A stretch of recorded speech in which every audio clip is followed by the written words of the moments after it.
most people are the experts on themselves. My job is just to help facilitate that. I do think there's a stigma with therapy. You feel like you have to be broken to go to a therapist. If you want to see where you're really at, try and sit in a chair by yourself for 30 minutes, doing nothing with no distractions, no phone, no TV, no music, no dog, no preparing, planning things in your head. Just sit there for 30 minutes and see if you can handle that. I've noticed sometimes my drive can be possibly linked to trauma. I'm a therapist, and I was like, those wackos, what are they doing with that stuff? Like literally, until I learned a little bit and trained and studied it, I was like, oh boy, we ain't doing no more therapy. Yeah. If you use any of those stupid words with me again, I'm going to fire you as a client and I'm not seeing you anymore. Like, stop being so therapy-like.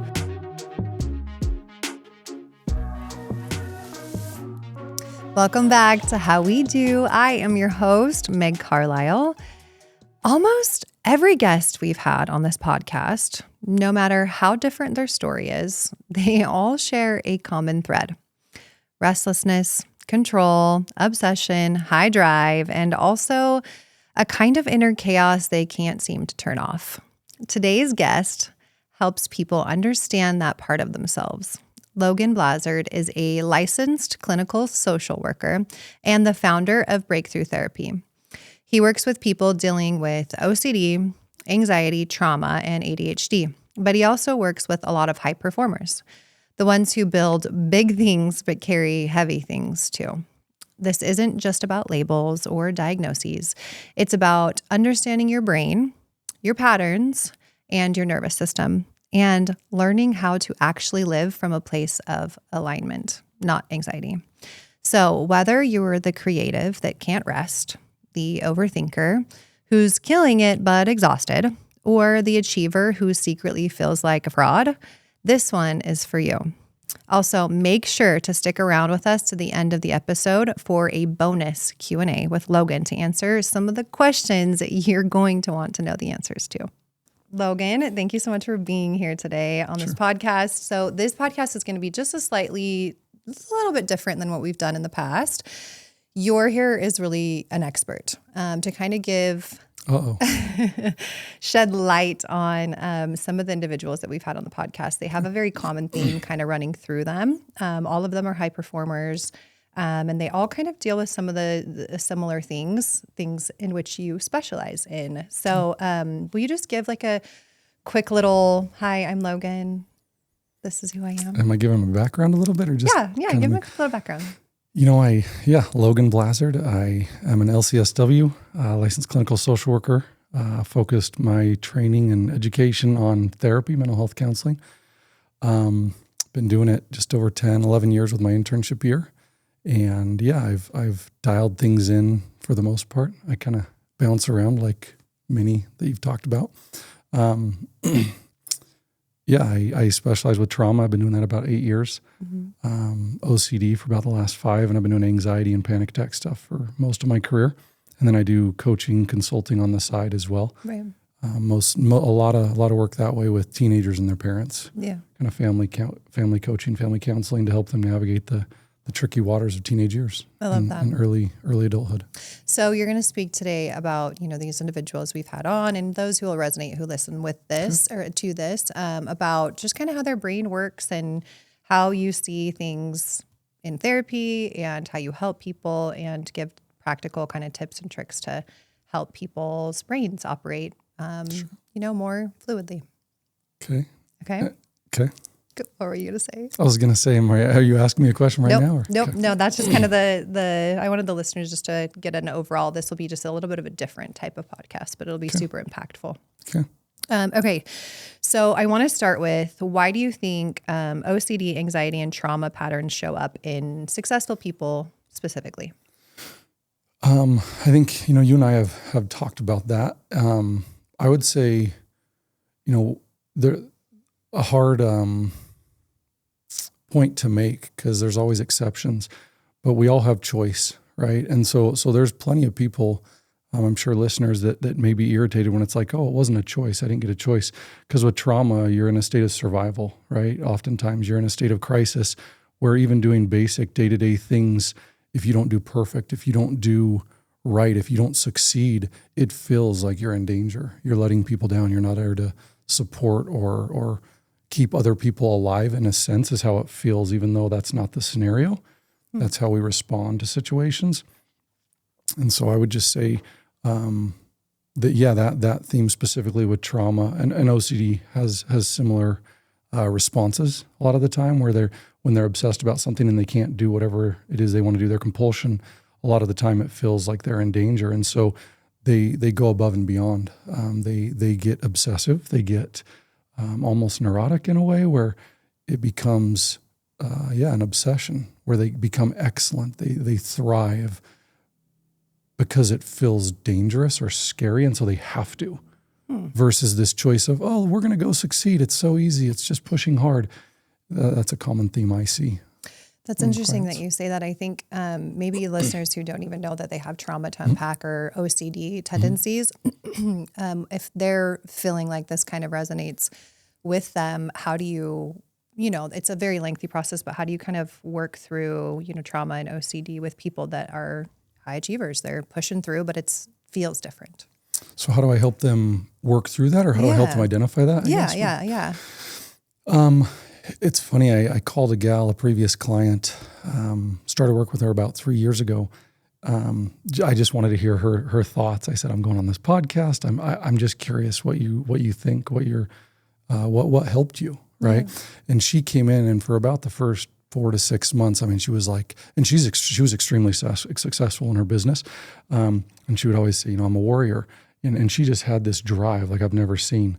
And it was impressive. I mean, she came in, and it was like she had some traumatic things come up in her life at that time that she came in to work through. And I asked her, and she's like, I remember, Logan, you and I would have these heated discussions and argue, because you would say, well, what about this? Or do you have trauma here? Or what was this like? And it's really just a lot of questions. Honestly, it's exploring first. If you don't do a good, thorough assessment and understand yourself, then I can't help there, right? Yeah. So for her, she just shared, like, you pushed me, Logan. You kept pushing. You kept challenging my thoughts over and over and over again. And I think that's the biggest thing, is when I can challenge people and make them question what they've always thought was true or real or easy for themselves and where it comes from, they can figure it out. Most people are the experts on themselves. My job is just to help facilitate that. And so I think seeing these high-performing patterns, back to your question, it's funny. I just see themes over the years that I've done this now for a while. Truly perfectionism, high expectations. They don't love a lot of praise. It's never good enough. The bar is the next thing. They're always doing more. And I think it's sad, and it's also a great blessing, I guess I would call it, because they become great because of their struggles and their challenges. So my job is just simply to help them explore and prod them to look a little bit deeper. Did that answer your question? Yeah, absolutely. Yeah. So why would she come in the first place, right? Someone's like, what are some things that they would be experiencing to come in and get help in that direction? So I want to be careful with the details, but she just had some traumatic events in some relationships that she had been in, and that caused her to come in. A lot of people, they're just so tired. Mm-hmm. They can't slow down. They can't sleep, right? So sleeplessness or ruminating thoughts at night, that's a very common theme. Some people know that there's an issue, but they don't pin it down, and it's hard, right? Therapy is vulnerable. Therapy is scary. It's intense sometimes. But yeah, and so I guess those are a lot of things. So racing thoughts, ruminating thoughts at night, they don't sleep well, heightened anxiety. Some people don't think they have anxiety. They're just like, this is just how I operate. Yeah. And so I help them understand the brain and those mechanisms of trauma responses and finding calm. One fun challenge I do for people, and this may help listeners, if you want to see where you're really at, try and sit in a chair by yourself for 30 minutes, doing nothing, with no distractions, no phone, no TV, no music, no dog, no planning things in your head. Just sit there for 30 minutes and see if you can handle that. I challenge people to do that often. I'm like, look, you tell me. Wow. If you can sit with it, wow. Prove me wrong. I'm happy. I'm happy to go along with you that there's nothing going on. I don't know how many times that's happened though. So, so it's kind of fun. Yeah, that's interesting. Someone else that we had on the podcast recently, super successful videographer and photographer, kind of just went through, a life shift, and he realized that he needed to just be still And so he took almost like 6 months off and didn't work to sit with himself. It's amazing. And the cool thing about it was, and I wanted to ask you about this, but he says he got so good at sitting with himself, he could start to identify where and what he was feeling things. He's like, I knew if I felt this certain pain in my jaw, I was feeling anger. I knew if it was in my chest, it was this. Excellent. Like, is that possible? Yeah, I would say I facilitate or help that process a lot of time with EMDR specifically. Yeah. It's a trauma therapy that's quite common now. I want to talk about that for a second because I think anytime I bring up EMDR, which I do, people they get scared. They're like, it's no. I always used to think like, I'm a therapist. And I was like, those wackos, what are they doing with that stuff? Like literally until I learned a little bit and trained and studied it, I was like, oh boy, what are we dealing with here? Can you give everybody just a little bit of a breakdown on like typical person comes in, they definitely need to do some trauma and like what EMDR is and how it helps? Ask your question again, if you would. What is EMDR and how does it help? So eye movement, desensitization, and reprocessing to try and make it concise. Ultimately, when trauma happens, our memory, our brain, our body, our emotions, they get stuck, they get frozen. And so then when they get triggered later on in life, because our brain's built a response, right? It's built this protective system as it should to protect us and help us, but that doesn't adapt into daily life, into when your kid, is running on the playground and he's on a slide and you start freaking out because you think he's going to die. It's like, he might fall off the slide or something but it's not that big of a deal. And so a lot of time it's an overreaction, even though they know in their mind it's illogical. Yeah. So that's one thing that I explain is it gets frozen and gets stuck. It's undigested emotion, and everything from the trauma when it happened comes out later. And EMDR helps it get unstuck. It helps it digest those memories so that we can actually learn to be present once we process through all that in EMDR. With EMDR specifically, when we're doing the reprocessing, is what we call it, desensitization and reprocessing. We sit in the memory, right? But ultimately, we don't have to sit and explore and tell every detail. They're just sitting in what comes up now for them when they reflect on the trauma, because that's the parts that are usually going to show up that are still stuck in you. And so we help process through that and help someone combine their trauma brain, their past self that was, injured, hurt, scared, terrified, and sit with who they are now, where they've overcome hard things. They've gotten through, they've shown their resilience. And those are all wonderful things, but if it's not reprocessed and worked through, they're going to keep having these reactions, this heightened anxiety. So yes, absolutely. Like your previous guest on the show, we do that all the time. We say, okay, when you feel that feeling, when you feel that emotion, you feel that spot in your body, and then they learn to recognize and acknowledge, oh my gosh, this is what it's connected to. So that's exactly amazing. Right. So I do EMDR. Okay. I hold these tappers, vibrating things. So when I tell people that, they think it has something to do with your eyes. Is there lots of different kinds of EMDR? Like what give us kind of a rundown on that? So the mechanism ultimately, we call it BLS, bilateral stimulation. And what that does is it stimulates one hemisphere of the body back to the other. So simply, divide the body in half. When you stimulate one side and then back to the other and back and forth, alternating back and forth, that stimulates this processing in the brain. So a couple of the things that, and again, we can go look up the exact definitions, but what I've noticed over the years of doing it is it helps calm the nervous system more than anything. It helps them be present and actually realize, like, fundamentally and subconsciously, that they are safe versus just telling someone, hey, you're fine, calm down. Yeah. This helps that process, but it also stimulates memory recall and deeper connection to memories. There's science behind it if you care to look it up, but REM sleep, your eyes shake back and forth, and that alternating, they believe, is connected to that. And I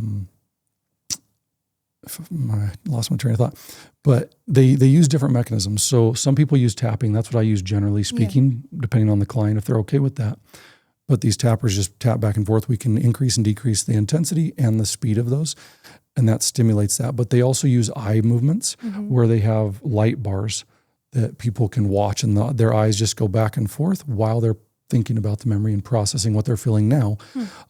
I used to use my hand. We just use our fingers and do that in front of people's faces. People use headphones, and they have alternating clicks or tones back and forth in the headphones. People can tap their legs, different parts of their body. So there's lots of different spin-offs now where how people do that bilateral stimulation, which is the fundamental mechanism there. Like stay present and be able to have connection to the past. Yep. And then work dual through awareness, right? The past and the present at the same time. And to me, that's how I would just quickly summarize the process is you're able to stay present and feel calm because you're here and now, which is hard to do for most people when they have trauma, while they're processing what's happened in the past that was scary, that still scares them and they feel like they're in it, right? A flashback, as many people with PTSD. Yeah. How would you, how does someone know if they need that versus just like talk therapy or something like? Yeah, I mean, ultimately, right, a competent therapist, go sit with them, and if they're trained in it or familiar with it, that's probably that I would just suggest is, hey, go talk to someone who knows what they're doing with it, who has experience. But I would say a lot of people have come to my office that have done 20 years of therapy, 10 years of therapy and done trauma. And they're like, I know, I've calmed down. I've learned coping skills. I've improved. And I'm like, great, let's just piggyback on that. But a lot of the time it's like when they don't have control over their physical sensations or responses or emotional responses, those are the parts that often stay stuck longer, that are a little more stubborn to work through and process. And so I would say, like, if you know intellectually or cognitively that you're okay and you're safe, but there's that other part of you in your body or your emotions that can't move on or be present, that's a really good sign. So a lot of people do different types of somatic work. EMDR is a trauma therapy that uses somatic pieces to it. And so, but yeah, that's a lot of the time when something's off, but you just can't calm down even with it. That's probably the biggest thing that I've noticed in my office. Your brain is stuck. Those emotions are stuck and can't get past them, even though you're aware. Yeah. There's a disconnect, right? Ultimately. Yeah. Okay. I think that'll help a ton of people just understand that process. I do think there's a stigma with therapy, like going to a therapist, zero offense, right? It's like you feel like you have to be broken to go to a therapist, or you feel like I can't just divulge my whole life, or it takes forever to talk about it. That you try 4 therapists and you don't connect. So it's hard. It's tricky. But I suppose for people that are thinking, that may help, what you're talking about, that may be really beneficial in my life. I think the pain of the problem has to be more severe than the pain of the solution, or the vice versa. Is that right? You have to get to a point where you're like, I need help. Yeah. Right. I don't think it's necessary. Again, another one of those opposition things. It's not bad. People are resilient and they can get through. But I guess one of the things I focus on, especially in my coaching with successful, high performing people, is look, is it working? Is it working? Are you okay? Right. And so it's just having them look in. But yeah, I think sometimes, we have to need it before we go do it. Right. And I've backed off of trying to get people to go that don't want to go. There's no huge benefit there. But I think sometimes podcasts and someone's testimonial, I think the vast majority of my clients come from referrals. Yeah. And so if you have a friend that's done it, that's had it be beneficial, that's probably, in my opinion, the biggest source of clients coming into my office. Yeah. So I think someone that you trust, having their testimonial or experience, that's probably one of the biggest things. Yeah, speaks to their experience. Mm-hmm. Okay, I want to talk about some more high performers, like you mentioned. So you see these people, the people that we've had on these podcasts are very successful, right? They're in the day-to-day, you look at them, whether it be on social media or you know them personally, and you're seeing them just kill it. Yeah. Kill it, right? Their businesses are growing, they're growing. Camera, they look amazing. Their finances, right? Everything, Yeah, everything looks and acts good. Mm-hmm. What are things that go on behind the scenes for people that you've worked with that need to work through and cope and get through things? Is there anything specifically that you go in and help them with? Yeah, I think probably one of the biggest things that I feel like is a change mechanism is above almost anything else. And I think most therapists would agree with this: self-awareness, truly learning to see yourself. I do different exercises all the time with different people. And one of them is just learning to help people identify their values. Yeah. Like what brings you peace, not just success? Because success is great, but how many successful people have struggled? And, you find out later and they hear that, and there's suicides and these terrible experiences that we hear about. Success doesn't always mean peace. I would say it's the opposite sometimes because it takes such a drive and push and ignoring maybe just easy, peaceful, calm life to be successful. Right, it does. And it's not bad. Right. But it can get extreme. Yeah, and it often does, right? Money, right? It's a never-ending pit, right? It's insatiable. We always want more usually. And so I think just learning about yourself is kind of the ultimate superpower in my opinion. Yeah. And that's one thing I help people learn is, hey, I challenge. Side note here on this, the previous client I was talking to on the way here, she said, I've never heard the quote and I might slaughter it, but she said something like, not everyone, you're the shot of whiskey where everyone else wants a glass of tea or something, a cup of tea or something like that. I can't remember. I slaughtered it, but we'll have to look it up. But she's like, you're the shot of whiskey. She's like, you push people like me. And I said, probably 20% of the population can stand me. I push in therapy, right?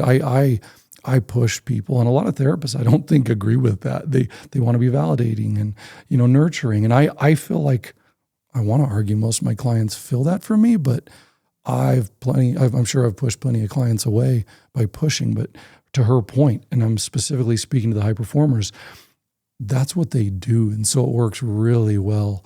And another side note on that, I think a lot of high performers don't like therapy. They'll go to coaches all day. Right. They'll go to that. And again, good. I'm one that's like, whatever, do what works for you. Right.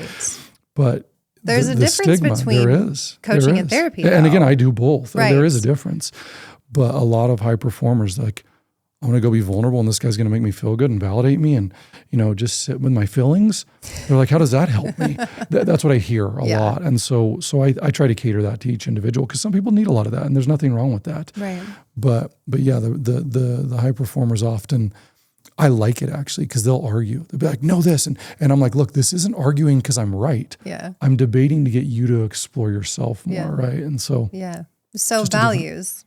What makes them feel peaceful? What are some more examples of that? So for example, when you let's take kindness. I'm sure I'm not the kindest person in the world at times, but I try to be at times. It's one of my values, and if I drive by, again, typical example, but some old lady in the street trying to fix a tire, and I don't stop after I notice her, like I don't feel good. I will often turn around 3 miles later and be like, oh, I can't handle this. Like, that's just one of mine. And you'd think I'd be better at it by now, but I still got to check myself all the time. It's like, I feel peaceful. I feel calm because I did something that aligned with who I am. No one knows. No one's ever going to see that. But if I don't do it, I feel discontentment. I don't feel good. And so that's just an example where success and fun, those are great things. I want those. But peace and calmness, only you get to determine that. And you're the only one who truly will know if that's there or not. What are some other examples of values that bring peace and contentment? Integrity or honesty is one I hear a lot.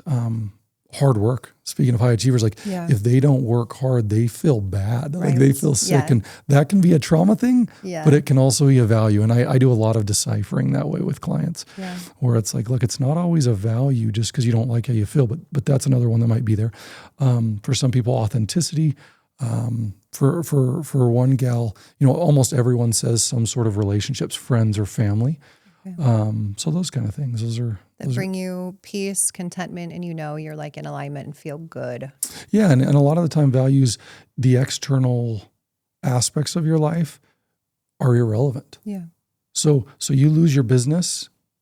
If you're living aligned with your values, you're going to feel okay, in my opinion. Right. You don't have to have financial success or business success to feel peace. That's exciting. That's fun. It brings money and everything else. But peace and fulfillment is a lot more to most people I know than just success or being happy. Like, go golf and be happy outside. That's always usually fun. Yeah. Well, depends right on the swing, but on the shot. But yeah, so I think every person's a little bit different, and there's no wrong value. If it drives them, that's what works for them. That's cool. I think there's a lot of I don't know, at least the people that I hang out with are around that are successful.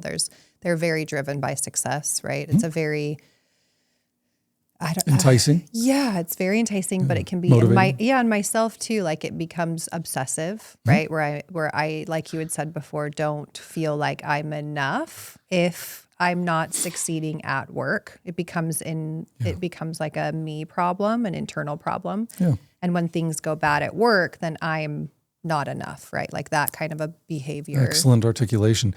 Brene Brown, most people are familiar with her. Shame versus guilt, right? Shame is I am bad. Guilt is I did something bad or wrong. Right. The opposite is also true with high performers. It's inadvertent, or it looks different, in my opinion, with my clients, where they're like, I don't feel like I'm not enough. But if they don't do it, it's like, something's not right. I would never right? admit Like, that.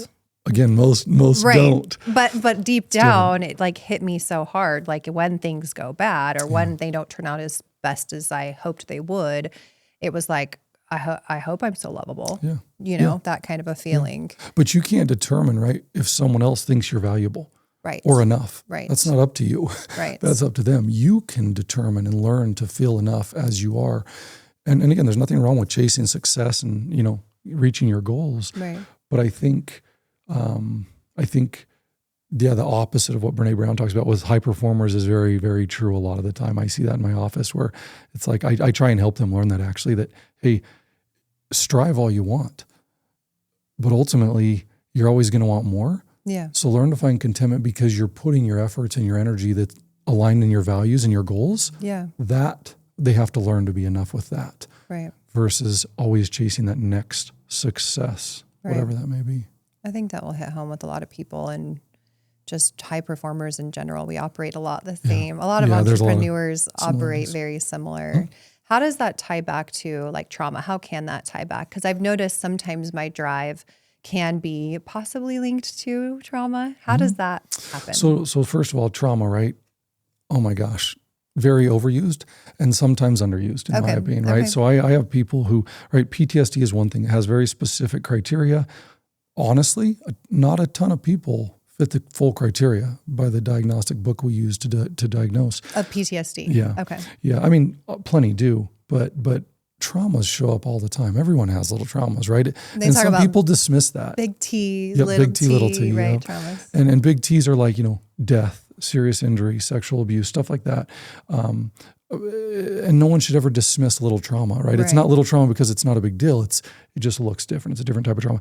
My personal opinion and experience for the last 8 years of doing a lot of trauma work is the little traumas, the neglect as children, for example, those kind of things, those take a long time for people to undo because it's what wasn't said. It's implied. How do you get around that? Right? Yeah, like that's a theme with high performers. Right. I'm not saying every high performer has trauma that way, right, but it is a common theme I've seen. Emotional neglect, right, as children, and that's not always like a purposeful thing. Oh yeah, we're not damning the parents, right? There's different situations. But that can also show up in lots of weird ways with drive. Absolutely. Right? Absolutely. And I think, you know, when people, high performers specifically, when they associate their value or their worth to their success, right, that is often a subtle sign of some level of trauma. Okay. It's very common, of course, but it's actually a factor that I see regularly is right, their self-worth, their self-esteem, their happiness is determined. And it's like, that probably comes from somewhere, right? And so secure attachment is something we talk about a lot. And again, I'm generalizing here. I want to make that clear for everyone listening that, you know, just because you're a high success person doesn't mean you have a bunch of trauma. Right. But I can't tell you how many times people will come to my office like, oh, I wasn't abused. I don't have trauma. And then we spend 8 months, 18 months, 6 months talking about why they do what they do and where it comes from. And that's my favorite thing. Yeah. I love helping people learn about themselves so then they can choose how they want to act. Right. That's something I love is healing from trauma gives freedom. It gives the ability to make a clear value-based choice where if you haven't processed through your trauma, it's a survival response still. It just doesn't look like it all the time. You said healing. So when I first started doing trauma therapy, I didn't realize you could heal. I just asked for coping mechanisms and tools. Most people do. I just was like, give me some tools, give me some things I can do to cope better. I'm not coping as well. They're not working anymore. These tools I used are not working. I didn't realize you could heal. So talk about that. Yeah, I would say that's like probably the number one like goal that people come into therapy for is, hey, I need coping skills to deal with this better. And I'm like, okay, we can give you some skills. My response is generally speaking, maybe 20, 25% of people will actually go practice them regularly so they actually get good at them. But we need them. I teach them to everyone literally or help them learn skills or piggyback on what they've already learned. I'm sure you had skills. Yeah. But yeah, but having coping skills is, I mean, a lot of people use the analogy of like a Band-Aid. Like a mask. It just helps you get through that moment, which is great. We need coping skills and I love teaching them. But my hope is, not every situation this can happen, but my hope is we help you heal and process through what you've been through, learn more about yourself. Once you've healed it and you're more present in everyday moments, what do you need to cope for? Yeah. I'm not saying you don't need to cope, because you will, and life doesn't, become unstressful for very long. Right. But you need less coping when you heal, is Right. my understanding and experience over the years. I didn't know that was possible, truthfully. Sure. And I may be naive in my thought process. I just didn't know that was possible. And I think the way it was described to me is that when you heal, the old, like you had talked about at the beginning, the old stuck emotions are removed, right? You don't go back to those same emotions. Is that correct? Well, yeah, yes and no. Sometimes we reprocess them and we don't even get triggered. It's like, what? How come I didn't trigger react goes away. just barely? Yeah, it Wow. actually can go away. Not Wow. all the time, but it can and does at times. I've seen it many times. And on the flip side, especially early on in the therapy and healing process, people just learn to be present and say, okay, I recognize that. I see where that's coming from. What do I want to do now? Yeah. They get a choice Exactly. instead of reaction. So sometimes it's more choice and more ability, and that's usually a matter of time. In my experience, over time, your brain forgets that it needs to be scared because you've healed and processed the memory. Right. But plenty of the time, and depending on what it was and who you're around and situation, there's too many factors to even acknowledge right now. Sometimes you just have to keep learning to be present. Right. But you don't have that abreaction where you lose control and you're dissociated or disconnected and you have no ability to even choose. You just react. Survival. Yeah, exactly. I want to ask one more question in the trauma kind of realm, and then I want to jump into anxiety and stress and that kind of a thing. But with high performers, when they go through a session with you, you take them on, right? And you're kind of digging, you heal some trauma, however long it takes, what can they expect as a outcome? And I know everybody's different, but what is the outcome? My argument for that, or response to that, would be, I don't know if it's going to take 2 months, Right. and I don't know if it's going to take 2 years. Yeah. I've had clients for a number of years, and as long as they keep progressing and healing trauma, they keep coming. It's they wouldn't come if it wasn't worth it. Right. So everyone, to your point, it's different. But I would say you learn to feel peaceful and calm and be present in the moment. That's probably the biggest factor in healing that I see that people appreciate. Yeah. And then the ability to choose and feel more in control of your own decisions and choices. Right. Those are probably the two biggest outcomes that I see. Those are giant outcomes. And a lot of high performers, are used to go, to-do list, task list, get it done, and have a hard time being present and feeling peaceful. So that would be a very nice thing for people to feel, on a regular basis. And a lot of people, I guess, again, my experience is my office. People come in, hey, I don't want to think about this anymore. I'm having these memories. I'm having these flashbacks. I'm having nightmares. It's so amazing to see them heal and not be as upset, Right. to have very little to no distress once we process through something. But like I said, you have to do the work after that too. Muscle memory, right? Brain synapses are linked, And so over time, if they keep learning to be present and being aware of what their trauma looks like and where it comes out, that's when they can literally change. This client said, Logan, if you would have seen me 3 years ago when I started seeing you and now, she just did something in her life that was pretty remarkable with the relationship. And I'm just and she's like, literally life-changing. I would never in a million years be here. And so that's just, there's very few things more rewarding than that for me in my job. So I was going to say that probably feels really good to be able to help people with that process. And ultimately, right, she even said, she's like, man, I wanted to quit you 5 different times. You pushed me, you man, I did not like you sometimes. Yeah. But again, I just think that through hard work, that's where we grow. And I think high performers, as much as anyone, know that. Yeah, you got to keep pushing, but it is hard. It is work. And it doesn't always have to be hard. I don't torture people every day, all day. Yeah, only sometimes. Sometimes, absolutely. It's fun. Necessary. Okay, I want to talk a little bit about stress and anxiety and how you can tell the difference between, there is a difference between the two, and then kind of ways you can manage both, because everybody deals with stress and anxiety, period. High performers probably live in a state of high. It doesn't feel as bad because they're so used to it. They're so used to living at that. So let's talk about the difference first, and then we'll talk about how they live at that state. So again, just if you're listening, remember there's caveats and exceptions to everything. Right. But the way I describe it to clients is stress is a normal, helpful part in our brain and our body. It's a normal, natural response, right? Adrenaline, cortisol, all these things kick in to protect us and help us in dangerous situations. But But stress is a normal, often helpful response to a real threat. There's some level of threat and we respond, and so it helps us. Give me an example. So for example, we're hunting or camping out with our family. We're playing with some bear cubs and mama comes charging at us. I'm sure grateful that my adrenaline kicks in those moments, right? That's going to help me. Yours is like, we'll see what happens here. That's not going to help me. And so that's just a simple example. At work, right? You have a stressful day. You have financial stress, right? Trump and these tariffs and everything going on right now. Mm-hmm. Many businesses are quite stressed with all this going on. It's impacting their numbers. A real threat. Yeah. It is threatening your business. Right. Is it threatening your life? No. We'll talk about that's more of an exaggerated response sometimes. Yeah. So there's some gray area between stress and anxiety. But stress, again, is a normal, often helpful response to a real threat. Anxiety is often an exaggerated and unhelpful response to perception of threat. We think it's very dangerous. We feel like we're in danger, but we're not, right? So you get in an argument with a spouse or a friend or whatever, a coworker, and you literally feel like you're going to have a panic attack, like the world's ending, you're drowning. And it's like that's an anxiety response, right? There's not an actual threat there, right? Even if it's a little bit of conflict, or it's minimal stress. And so that's the biggest differentiator. To respond to stress, I often tell people, what can you do? Yeah. What can you do right now? And so we have to train and talk through those scenarios to help them prepare.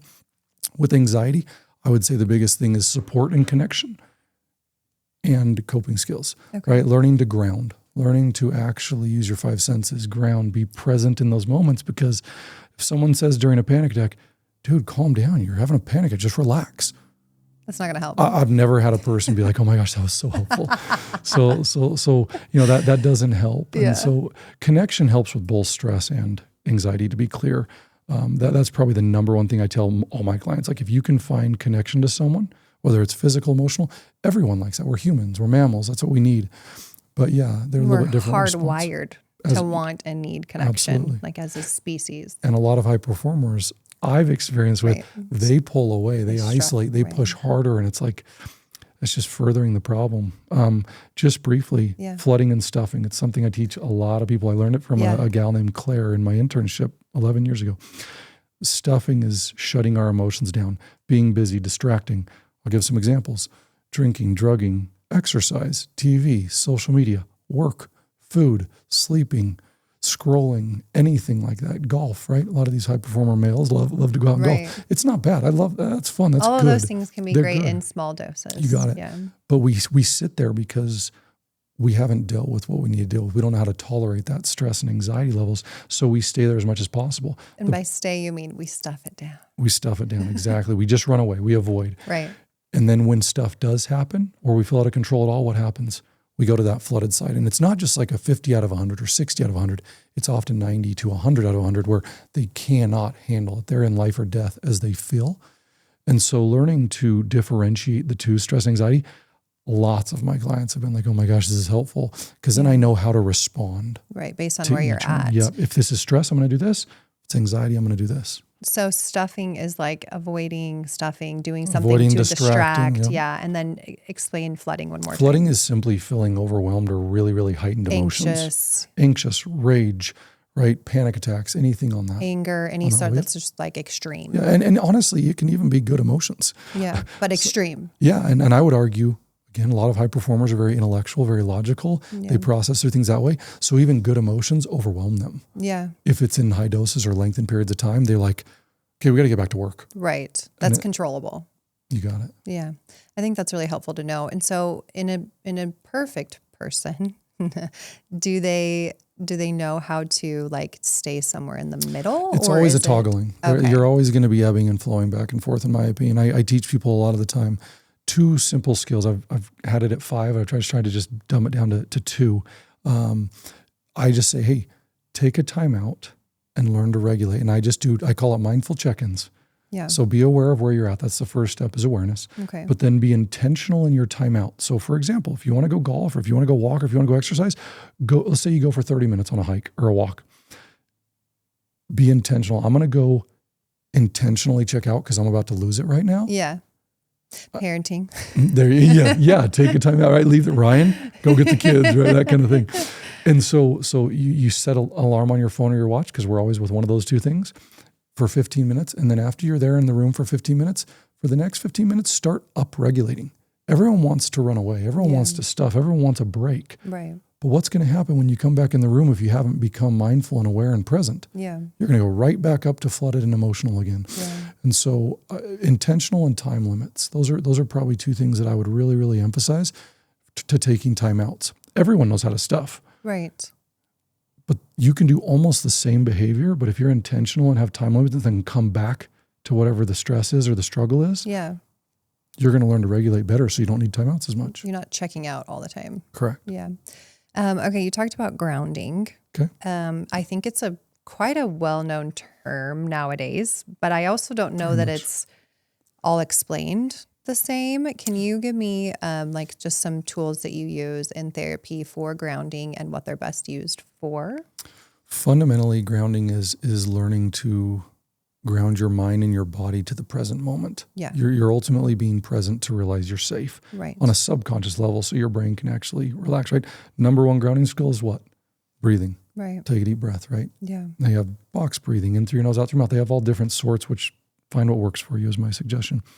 But I use 5 senses all the time. I have people, when they're panicking in my office or we're in the middle of trauma, I say, okay, listen to that annoying clock, that ticking. And then we don't just rush to the next thing. It's just listen. Mm-hmm. We're just observing. And I never tell people, okay, we're going to calm you down. Yeah. Because once you have that intention, good luck. You're kind of screwed. Yeah. To be honest, it's like, hey, let's fall asleep. All of a sudden, how do I fall asleep? You're panicked. You can't fall asleep. You got it. So I try to take away those expectations and help people challenge that a little bit and just say, look, emotions are okay. I'm sure you're terrified. It sounds terrifying. It looks terrifying. Yeah. However, what else is real? I use the word "and" a lot in therapy. Yeah. You are scared. This sucks. Your body's shaking. Your heart's pounding. And where are you right now? Yeah. Can you hear the birds outside? Can you smell my room, the scent? Hopefully it's not too bad of BO, right?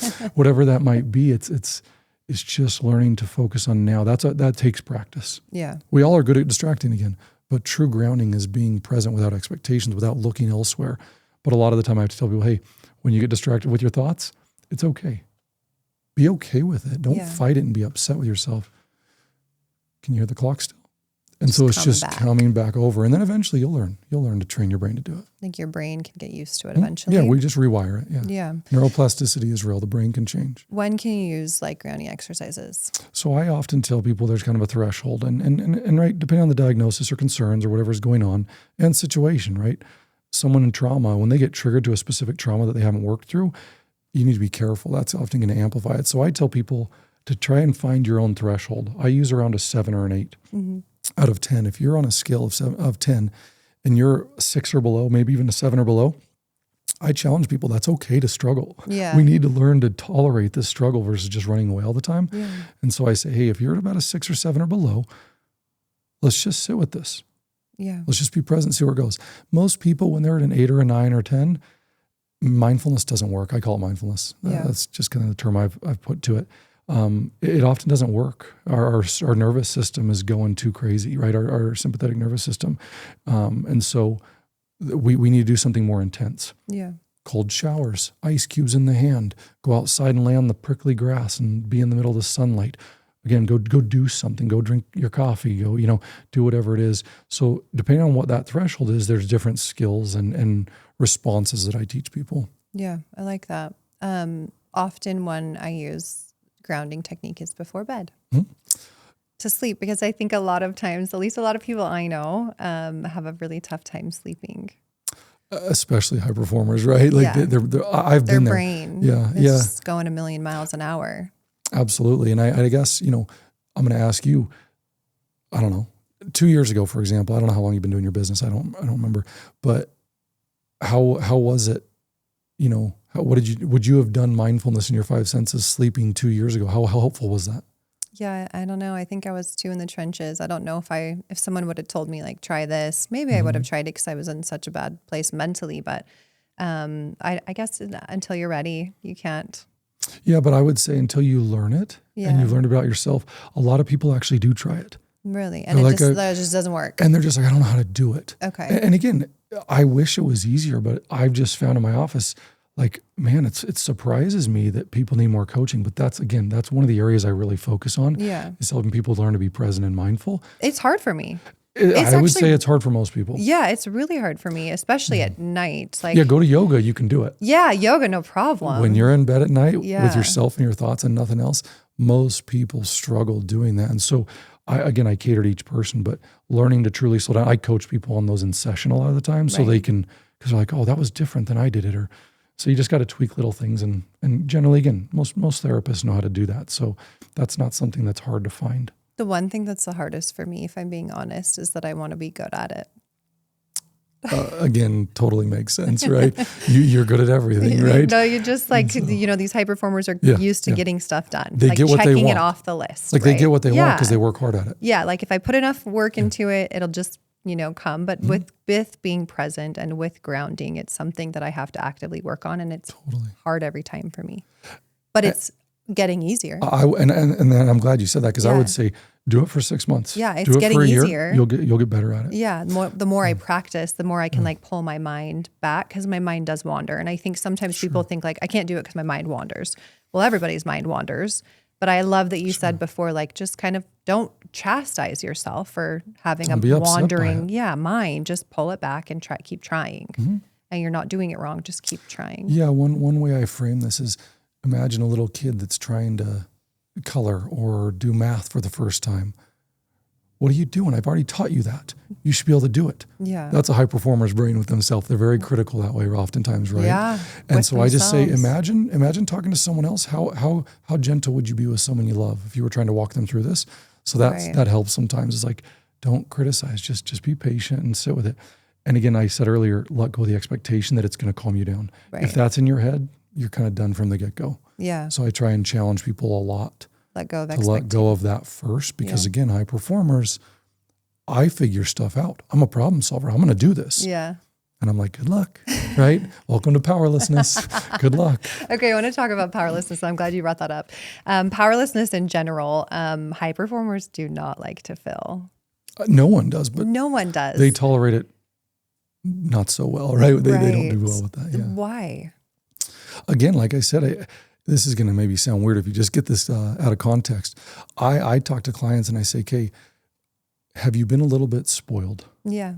Spoiled just simply in the sense of, have you been able to get what you want because of your hard work, your tact, your charisma, whatever it might be? And so I just say, like, I actually want you to lean into being powerless. Yeah. So I often will try and find areas where, like, we know they can't control stuff. And I actually do a lot of exposure that way with people. I say, go sit in that. Go do this. I tell people, for example, that are in school, I'm like, I actually want you to not study for this next quiz you have. It's only 5 points. Yeah. Don't study and feel completely helpless and worthless during this quiz. Why? Like, why? Because once you fail, where's the anxiety going to go? And granted, you need repeated exposures, but that's something I've done over and over and over with clients, but especially high performers. I try and get them to fail. I try and get them to not reach their goals at times. I want them to fail. To take away the emotion behind it? So a lot of high performers get anxious because they always want to succeed. Yeah. What if we got rid of the fear of failure?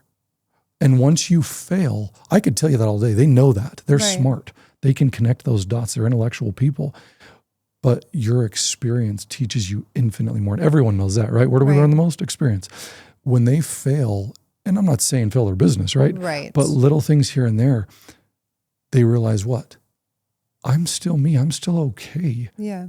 Even though I messed up here, even though I failed this, I make them go do things they're not good at. Right. And I'm like, and we're not going to perfect it. Yeah. Don't keep going to ballet, even though you know, like just go look like a fool. Yeah. To get used to that. Because I think vulnerability is power, and powerless are very connected. And so it's like, you've got to learn to be okay not being as good as you are. Yeah. A lot of people, they wouldn't say it. I don't even know if they're aware of it sometimes, but it's this perception. I got to hold it up. Right. This is what I do. Their worth is tied to. Whether it's friends or family or society, I don't care. Yeah. It's okay to mess up and fail. And if the people in your life that you love and cherish and that you value are going to judge you or distance from you, if that's the case, What kind of person is that? Yeah.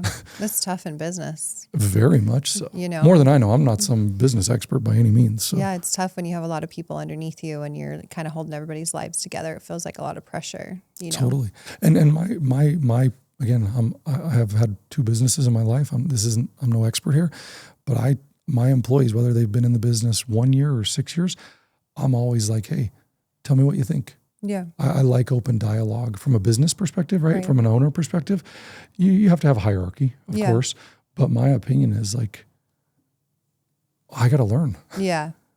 And so when you take that approach of being curious and learning all the time, what does it matter if you fail? Yeah. Yeah. I can see your point. Okay. I want to talk about, like I mentioned before, high performers like living in a high state of anxiety or stress at all times, and how that's pretty, like that threshold is common, and being in a more calm state can almost feel more scary. Yeah. So trauma response, right? For anybody who is out there who feels like they just can operate at such a high they level. They like it actually. They thrive there. Yeah. But those around them that don't maybe understand them or don't get it or wonder why they always choose to be stressed or whatever, can you help kind of just paint the picture there? If I understood correctly, I'll try and respond. I'll go back to my first words there. Trauma response. When people have lived in trauma, I would also, again, because I specialize with anxiety, OCD, all these, they all have similar themes to their, we haven't talked much about OCD, but they're when you're calm, it's scary. Yeah. Because when you're actually in trauma, it's a good thing to have your adrenaline running. They get when used you have to a it. heightened stress, that's protecting you. It actually made you thrive and do better. So then when you feel calm, what does that actually equal subconsciously in the brain? Vulnerability. Yeah. You're not doing enough. Vulnerability and scary. And so that's hard for people to understand. They're like, but this is what's made me who I am. And that's an experience thing. You just have to learn that, hey, do I want to live in this state all the time? And some people do. And I'm like, okay, if it's working, great. Yeah. Living in that high like energy and stress and and so I think to your point or your question, when you feel calm, it's just scary. It's like, am I ready? Subconsciously. Yeah. They don't think it consciously usually or say that, but it's scary because it's vulnerable. If I'm not on edge, ready to fight at all times, someone could take advantage of me. Yeah. My business could fail if I'm not ready at all the time and aware of everything that could happen. Right. And so it's like, but again, powerlessness there. Yeah. That directly relates to that. That's so insightful. Hopefully we'll see. Some people might agree. Some people might not. You know what? A really big takeaway for me too has been just thus far is the being self-aware, the key. Like I said, that's probably one of the superpowers that if I could help a client, learning about yourself, learning where your tendencies come from, learning, and we could go on and on about that, look at your family of origin. What did it look like there? Right. What were the expectations? What was your role? All those things. When people learn that stuff about themselves and they take the time and put in the work to learn those things, I'm like, I don't have to do much. I just ask the right questions, facilitate safety in the session and they figure it out. Right. I love that. Okay, we're going to wrap this up here in a minute. I do want to touch a little bit on OCD too. I think a lot of high performers do have some OCD tendencies, but so before we do, tell me like a quick rundown on like how to identify if you have OCD and what it looks like. So OCD, very, very misunderstood. Okay. I guess that's my first thought, including me before I started. 6 or 7 years ago, I kind of got an itch for it. I was like, hey, I want to learn more about this. I believe I have mild OCD for sure. One of my brothers has it, maybe 2 of them. I think my son has it. So it's familiar to me, even though I didn't know about it for a long time. But OCD, ultimately, to make it quick, you have obsessions. Obsessions are intrusive thoughts, images, or urges. Like thoughts, fixation. Images or urges. Well, just intrusive thoughts that are unwanted, that come in. Yeah. And whether it's a feeling like an urge, a thought or an image that come in, that's like, what the heck? Yeah. And then that's upsetting you, right? So that causes anxiety or distress. That's the second piece in this wheel. Because of that stress or distress or anxiety, people with OCD then have to do something to receive relief or feel calm after. So they get obsessive. They have these intrusive thoughts about something. It could be anything. That's another story. What it can be done or what it can be about, the obsessions. But so obsession, anxiety, distress, compulsion, and that can be behaviors like the locks and switches that everyone is familiar with. Right. But it's often mental checking. Okay, did I do this? Did I check the door? And they'll do it 13 times. They'll ask. They often go to their spouse or their parents or their family and say, and they'll confess or ask, hey, am I a bad person because I thought this? Or, hey, did I lock the door? Are you sure we locked the door? And so there's a lot of like repeating behaviors. Right. That's the compulsions. Okay. And those lead to relief. Temporary relief, of course. So it actually furthers the cycle. Exposure and response prevention is the therapy that's the gold standard. And that's what I've been doing for about 5 years. And ultimately, just like we talked earlier, exposure and learning through experience is about the only way for most people with OCD to actually get it into remission. Where a lot of anxiety, it works very well. ERP works for anxiety, but cognitive therapy often works very well for anxiety. But people with OCD, for example, to differentiate, this might connect to some of the listeners. If you've been in therapy and done talk therapy and cognitive therapy and all these other things, and it hasn't helped, I cannot tell you how many times they'll come in and I'll assess and I'll be like, yep, it's because it's OCD. So OCD, the logic doesn't do anything. They often know that what they're thinking or their urges are illogical and, not right, don't make sense.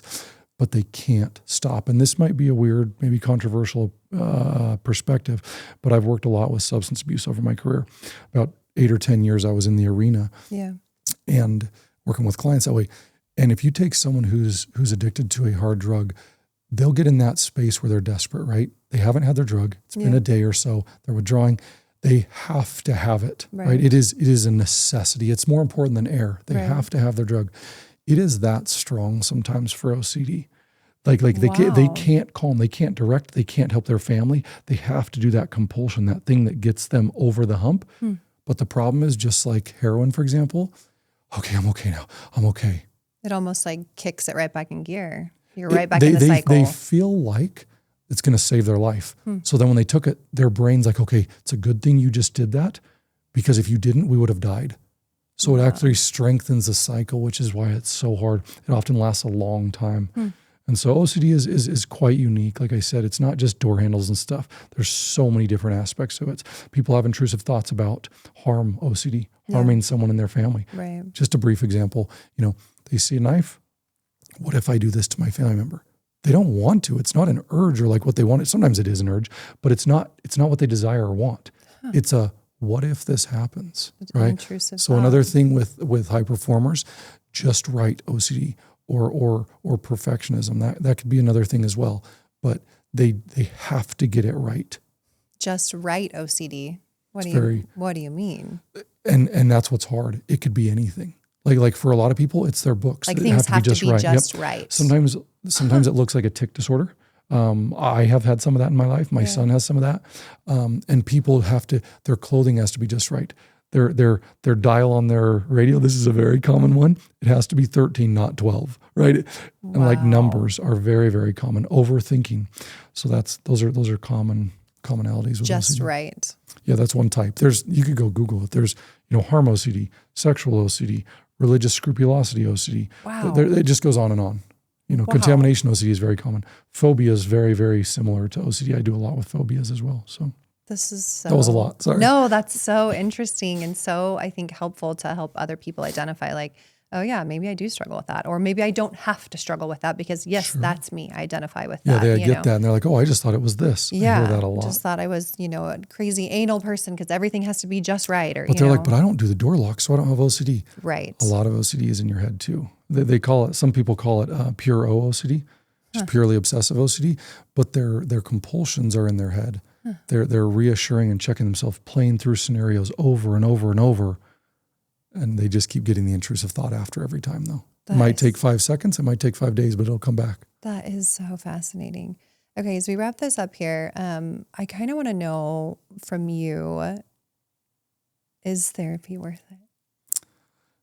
My response is ask the client. I don't know. It is. Plenty of people have been and like, oh, that was stupid. That was a waste of my time. What you put in is what you're going to get out most of the time.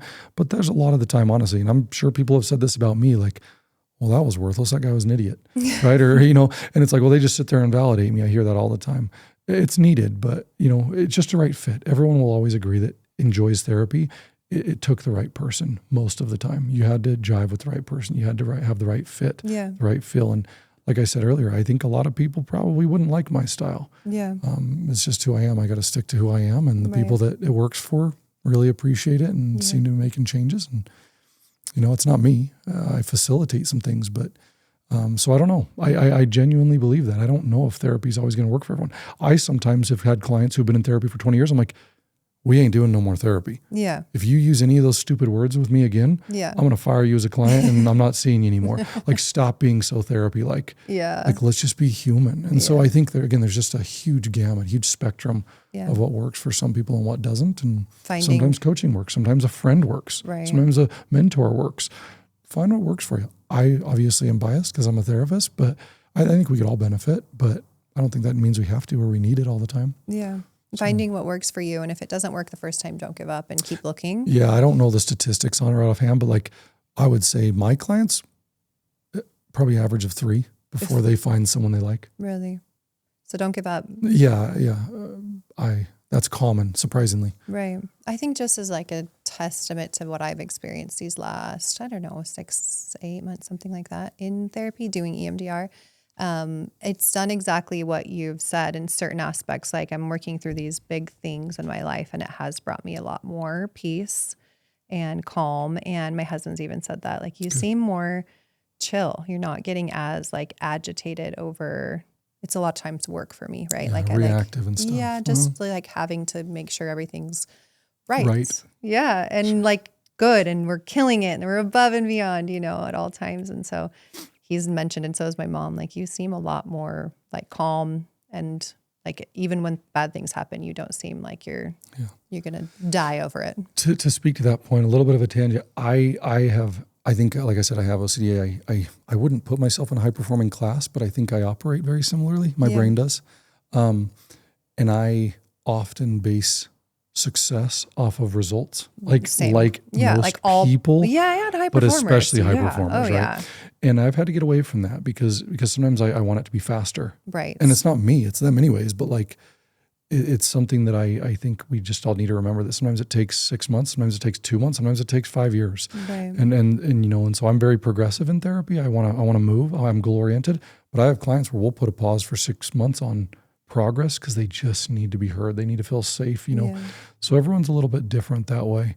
So yeah, I don't know if that answered the question. Yeah, it did. I think it's a good thing. And I think if you're looking for a therapist to, keep trying until you find the right fit, and you give it all you've got, give it all you've got and put in that effort to see the results. But it has brought a lot more peace to my life, if that's what, people are looking for. And your comment about Ryan noticing and your mom, that was the other point I wanted to make.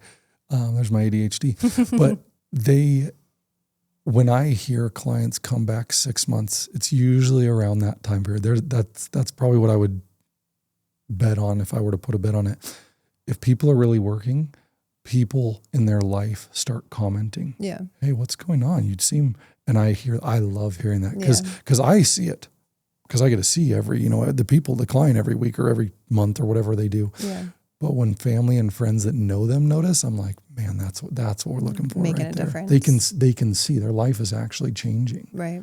And that's part of the reason I named my business Breakthrough Therapy, right? Like, I love that. I want them to see something shift and change. That doesn't mean we're fixing them. Right. It just is improvement. We can improve. Yeah. Yeah. Okay. For anybody listening who needs some good book recommendations, just name a couple of your favorites that have like helped your clients. I know you're a big book guy. Sure. I guess what topic? Because I have, there's different. I would just say like self-development in general. We're talking still high performers, right? Any that have like helped them, any that have helped you, helped clients. So I honestly, to be frank, I don't have a ton of like high performing self-help because I didn't, that's not what I necessarily studied, obviously. But one I would say is for parents, The Gifts of Imperfect Parenting. Yeah. It's a beautiful book that just helps you learn to collaborate with your kids. You don't have to be the expert in anything. Yeah. You can apply that to other relationships and work.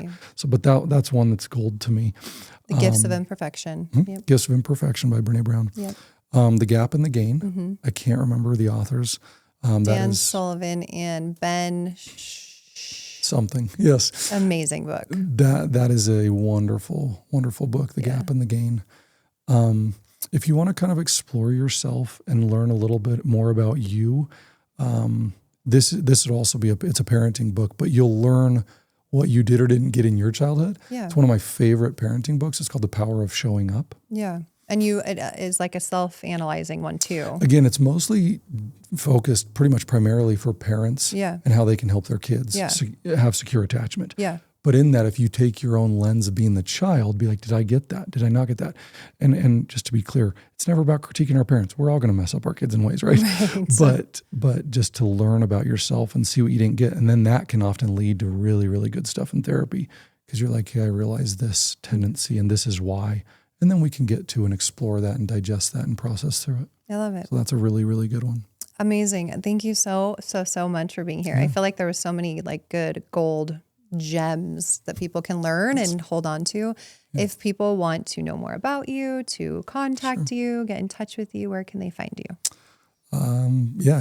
Google Breakthrough Therapy in St. George. My coaching and consulting business is separate. That is separate. I don't have a website for that even. It's just mostly referral based. Right. So I don't have a website. But yeah, Logan Bleazard, Breakthrough Therapy. If they want my number, they can contact you and get my number. Okay. So wow, that's very kind of you. I don't want to just put it out there and hear from everyone, but at the same time, like I have no issue if people contact me generally. Yeah, that's not a problem. So thank you so much for taking the time to be here today. Thanks for having me. This was fun. All right, I've got some quick questions for you, Logan. What does high functioning OCD look like in an adult, and why do so many people miss it? So if I remember the statistic, about 3% of the population has OCD diagnosed.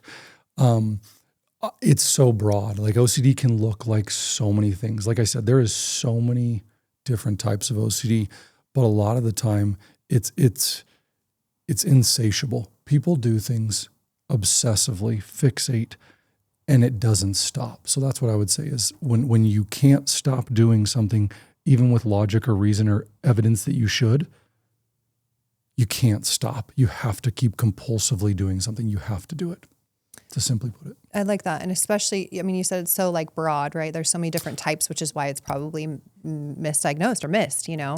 And a lot of it's internal, like I said. Obsessions are internal, right? They're intrusive thoughts, urges and images. Right. But the compulsion part is hidden. So I have a client who talks about how there's another form of OCD called ROCD, relationship OCD. And he's like, well, did I marry the right person? Do I actually love her? That's very common. So you're not going to see that in society. But they're like, but do I love them? Some people even have like, I don't like him at all. I have to tell him this to see if he still loves me, to test him, you know? And so it looks like so many different things. And that's why you're not going to see it in public. Who's going to share those things? Right. Harm OCD, sexual OCD. I see those every day almost with clients. Yeah. Who's going to share that? Right. No one. It's very shameful, right? Shame-based. But people do need to understand, I would emphasize this very strongly. OCD is not about what they want to do. Yeah. Their brain picks what's most important to them and tortures them with it. Wow. What if this happens? What if you do think like this? What if you want to do this to your child? Wow. People don't understand that. If you're listening and you have had those thoughts and you don't want to share them, go get assessed. Go get assessed by someone who actually specializes with OCD. And no one talks about that. That's why it's so often missed. They're shame-based thoughts.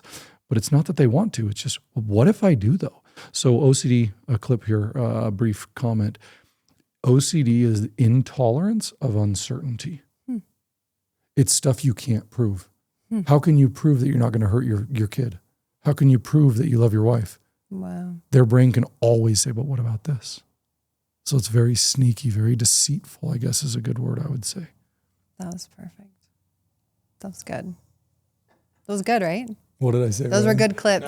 No, I was looking at her. That was great. That was great. Okay, let's go to the next one. Let's see. What's one tool you can calm your nervous system down when your brain won't shut off? It depends on the threshold piece, right? Like where you're at. I would say if you're a 6 or 7 and you're just struggling all day, you're busy as can be, I tell people use the outdoors, right? So use the outdoors. And one thing that is very, very common, the five senses. So 5 things you can see. Okay, wait, stop. Do this over again. When I ask you this question, start with 5 senses and then say an easy one is go outside. go outside and like use the five senses. Okay, ask it again. Yeah. Okay. Ready? Logan, what is one tool to calm your nervous system down when your brain won't shut off? Probably the simplest one is using your five senses. That's what I use almost every single day. An easy way to remember it is 5, 4, 3, 2, 1. So go outside. Okay. 5 things you can see and really pay attention to them. Not just breeze one to the next. 4 things you can hear.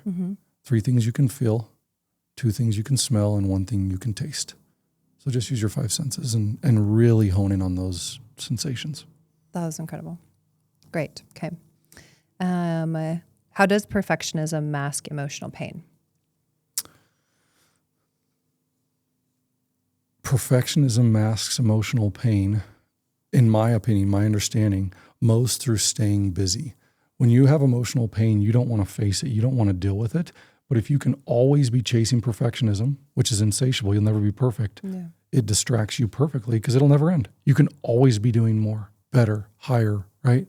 You can always be doing more. And so it just keeps you distracted. It's a very, very subtle but extremely common one among high performers. And you don't ever have time for it to fill. Again, you could always be doing more. Right. And so when you get the chance to sit in those thoughts, it's a very subtle way that you can avoid emotional pain. That's perfect. Okay. Why are high performers so often anxious, and what can they do about it? I believe my experience with clients is it ties to their worth and or trauma related, like we touched on earlier. If I don't do this, there's something wrong with me. I'm not enough. Inadequacy is probably the biggest thing, and or the trauma response. So you've been through different things, which could be a million different examples or experiences you've lived through, that your nervous system is on high alert, even on little things. One thing that I would articulate, trauma confuses that line we discussed earlier between stress and anxiety. I probably should have said that. Yeah.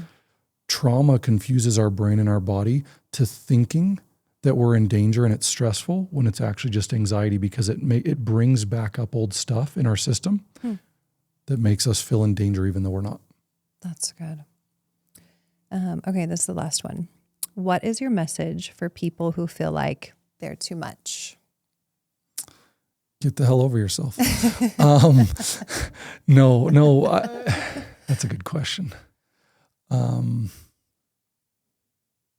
I would just say probably the thing I would say most is, if the person you love most in this world said that to you, what would be your response? Yeah. Treat yourself the way you love, the way you would treat people that. Yeah. Learn to see yourself through the lens with which you see other people that you love and value. I've never had someone legitimately argue that. That was perfect. Those are good. Well, did you want to ask something more specific to hairstyles? Oh yeah, you had talked about that. I don't know if I can hold anything. I can't help you with hairstyles, bro. No, we were thinking like, is there anything that would specifically like help hairstylists? They're like having to deal with hairstylists. Yeah, them having to deal with like therapy behind the chair, right? Like talking to clients day in and day out. So what advice or what can I tell hairstylists to navigate dealing with their clients? Yeah. One thing we thought about is like somebody drops a bomb, because it happens all the time. All the time. There's something like with somebody touching your head and everything else that they just start spewing. Well, it's connection, right? Physical connection. When you're in a chair with a client doing their hair, my guess, there's physical connection, which is great. Right. But it stimulates connection and safety. Yeah. Right? Basic 101, human attachment. Babies, what do they want right out of they coming out of the womb? Connection. Skin to skin, right? Touching. And so that naturally is just a mechanism that brings forth vulnerability, I imagine, with clients as a hairstylist. I do have a question. I have a lot of hairstylists that talk about taking on the problems of their clients and bringing them home and or thinking about them and it being like a stressful thing. Often we joke about on social media how hairstylists are like, up and going and like happy and they're there for everybody all day long, and you need a hug, I'll give you a hug. You need whatever you need, I'll be that person for you. And then they go in their car and they sit there alone, staring off into the distance for probably 30 minutes because they're so emotionally drained. To calm down. They've been compartmentalizing and maintaining themselves and stuffing. All day. All day. Yeah. For the good of the client, right? How do they help themselves? Honestly, I tried to avoid this all day.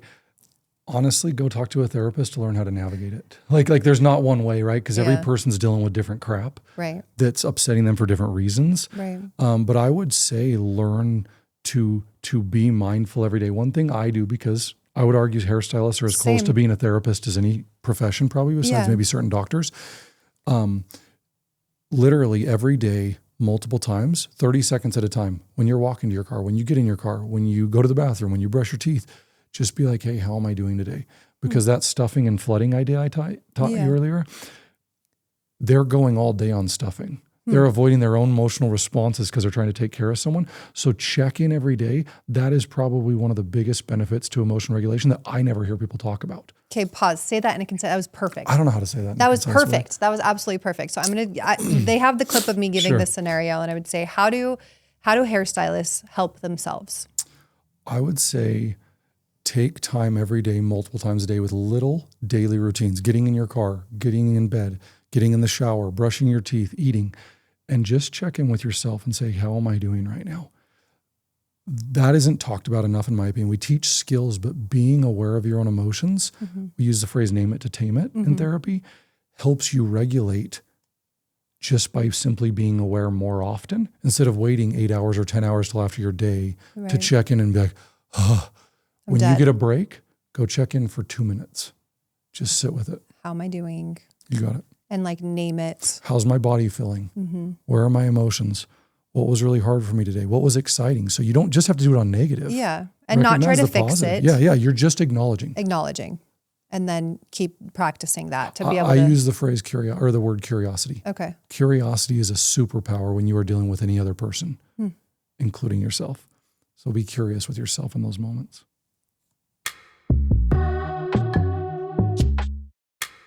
Thank you for joining us today on How We Do. Your executive producer and host is Meg Carlisle. Your co-creator and producer is Ryan Carlisle. And today's episode was filmed, edited, and directed by Braden Ball. You know how we do.